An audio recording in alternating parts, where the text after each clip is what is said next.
এই রেসিপিটা একবার বাসায় বানানো শিখে গেলে রেস্টুরেন্টে অনেক টাকা খরচ করে আর কিনে খেতে হবে না, বাসারটা এর চেয়েও বেশি মজা হয়। এই জন্য আমি এখানে 2 কাপ পাস্তা নিয়ে নিয়েছি, যে কোনো পাস্তা আপনারা ইউজ করতে পারবেন। এটাকে এবার 10 থেকে 12 মিনিটের জন্য সেদ্ধ করে নিব। তো এখন সেদ্ধ হয়ে গিয়েছে, এটাকে ঠান্ডা পানি দিয়ে আমি ওয়াশ করে রেখে দিচ্ছি। এবার আমি একটি প্যানে এখানে বাটার নিয়ে নিলাম। বাটারের সাথে দিয়ে দিব হচ্ছে 2 টেবিল চামচ ময়দা। আমি এখানে 1 টেবিল চামচ করে করে মিক্স করছি। ময়দাটা দিয়ে খুব ভালো করে মিক্স করতে হবে, না হয় কিন্তু লাম্পস হয়ে যাবে। তো আমি আলাদা আলাদা করে দিচ্ছি। ফার্স্টে 1 টেবিল চামচ দিয়েছি, এখন আরেক টেবিল চামচ দিচ্ছি। আর দেওয়ার সাথে সাথে খুব ভালো করে বাটারের সাথে ময়দাটা মিক্স করে নিতে হবে।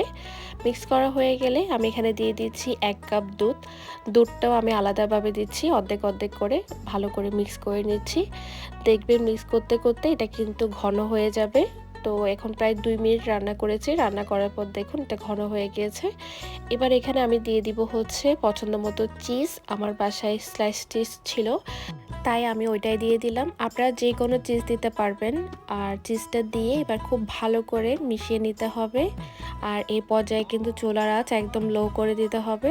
তো এভাবে আর 1-2 মিনিট রান্না করলে সসটা রেডি হয়ে যাবে। এটাকে এক পাশে রেখে দিচ্ছি।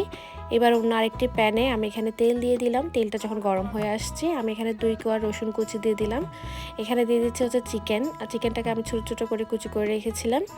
আধা চামচ গোলমরিচ গুঁড়া, আধা চামচ লবণ আর চিলি ফ্লেক্স দিয়ে চিকেনটাকে সেদ্ধ করে নিব ভালো করে নেড়ে চেড়ে। চিকেন এটা যেহেতু বোনলেস চিকেন, এটা সেদ্ধ হতে বেশিক্ষণ টাইম লাগে না। তো এখন আমার চিকেনটা যখন সেদ্ধ হয়ে গিয়েছে, আমি এখানে কিউব করা পেঁয়াজ আর হচ্ছে ক্যাপসিকাম দিয়ে দিচ্ছি 2 কালারের, সবুজ আর হলুদ রঙের। এবার এটাকেও আর 2 মিনিটের জন্য রান্না করব। রান্না করা হয়ে গেলে আমি এখানে পাস্তাটা দিয়ে দিচ্ছি, যেটা আমরা সেদ্ধ করে রেখেছিলাম।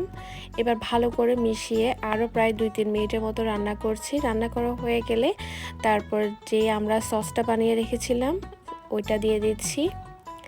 ওইটা দেওয়া হয়ে গেলে আমি এখানে অরিগ্যানো আর হচ্ছে মিক্স হার্ব দিয়ে দিচ্ছি। যে কোনো একটা দিলেই হবে। অরিগ্যানোটা দেওয়ার ট্রাই করবেন, খুব সুন্দর রেস্টুরেন্টে যে পাস্তা থেকে স্মেল আসে ওইটাই পাবেন অরিগ্যানো থেকে। তো এবার সব কিছু ভালো করে মিক্স আপ করে নিচ্ছি। মিক্স হয়ে গেলে আমি এখানে অল্প করে লবণ দিয়ে দিচ্ছি। আমি একটু টেস্ট করেছিলাম, আমার মনে হচ্ছিল এখানে লবণের দরকার আছে, তা অল্প করে লবণ দিলাম। আর এখানে আরেকটু গোলমরিচ গুঁড়া দিয়ে দিলাম।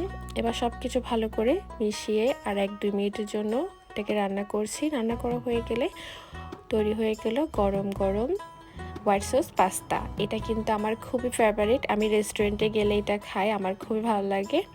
আপনারা এখন থেকে আর রেস্টুরেন্টে গিয়ে খাবেন না, এটা বাসায় তৈরি করলে অনেক বেশি মজা হয়, রেস্টুরেন্ট থেকে অনেক ভালো হয়।